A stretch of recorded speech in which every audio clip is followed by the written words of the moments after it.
दोन अज्ञात दरोडेखोरांनी तीक्ष्ण हत्याराने दोघांना मारहाण करत महिलेच्या कानातील सोन्याचे दागिने ओरबाडून फरार झाले आणि यावेळी दरोडेखोरांनी केलेल्या मारहाणीमध्ये 75 वर्षीय वृद्ध ठार झाला तर गंभीर झालेल्या 40 वर्षीय महिलेवर घाटीत उपचार सुरू आहे। ही घटना शेंदूरवादा येथे घडली आहे।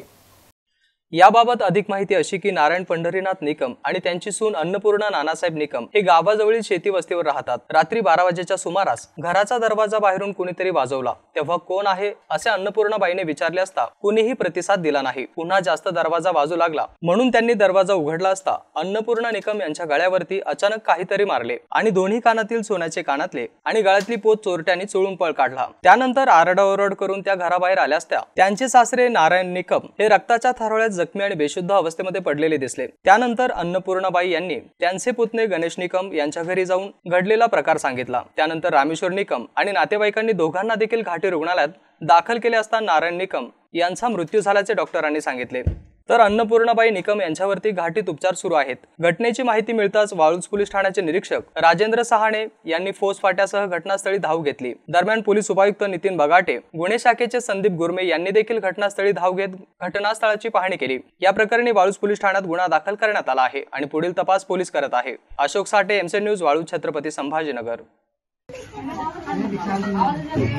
माझे नाव रामेश्वर शाहू निकम। जे आमचे चुलते काल जी घटना झाली समजा ती खूप दुर्दैवी झाली आणि रात्री फोन केला आमच्या वहिनीने की तिकडं पलीकडून इकडं खूप चोर आले म्हणे आणि भाऊला खूप मारहाण झाली म्हणे, तुम्ही लवकर या म्हणे। तर मी आलोच म्हणलं तर वहिनीला खूप मारलं म्हणे। मग मी आलो तोपर्यंत इथं समजा आमचे जे भाऊ होते चुलत ते बी आले होते। नंतर मग आम्ही काय केलं, भाऊला बघितलं ते जसं बेशुद्धवर पडले होते, इथं मार लागला होता त्यांना। नंतर आम्ही काय केलं, गाडीतून घेतलं। नंतर इथून गाडीत उचलून डायरेक्ट गेटपर्यंत गेलं। गेटपासून नंतर मग गाडीत टाकलं, गाडीतून डायरेक्ट पोलीस स्टेशनला नेलं। तिथं गेलं, तिथं सांगितलं त्यांना एक शब्दभर की भाऊ असं झालं। ते बरं ठीक आहे म्हणे। मग ते पुढे जाऊ द्या। मग आम्ही पुढं GMCला वगैरे त्यांना शिफ्ट केलं। तिथे गेलो, नंतर एक 10-5 मिनिटात नाही बघितलं, GMC नेलं तर नाही बघितलं। नंतर मग थोड्या वेळानं समजा तिने बघितलं। मग जे आमच्या वहिनीला मार लागलेला होता ते टाके वगैरे दिले त्यांना, टाके वगैरे दिले। नंतर मग थोडा कानाला बी टाके इथं त्यांचं सोनं जे वगैरे हे केलं होतं ते टाके वगैरे तिथं टाके वगैरे दिले, इथं टाके वगैरे दिले।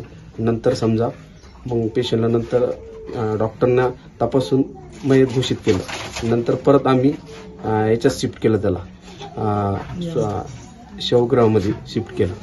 नंतर आम्ही हे जसं सही घटना झाली मग माझी जाऊ तिथं माझ्याकडे आली। मग ते जसं त्या मारडत आले ना, मग त्यांच्या मध्येसाठी मी इकडे घरी आली। मग घरी आल्यानंतर मग इकडे दिसलं मला इथं, मग जसं बिनसोत पडली होती माझी सासरी। हा मग बघितलं मी तर ते सुधारत नव्हते ना, बिनसोत होते। ते मला वाटलं हे झाले असं। मग काय झालं?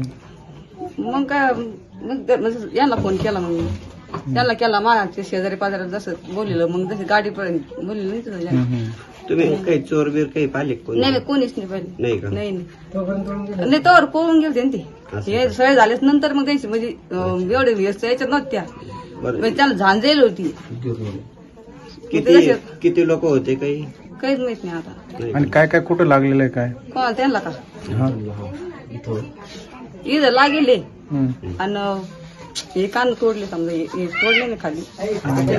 अन्नपूर्णाबाई आणि ते नारायण भाऊ कुठं लागलेलं? त्याला लागेल होतं, काही डोक्यात बी लागेल नाही।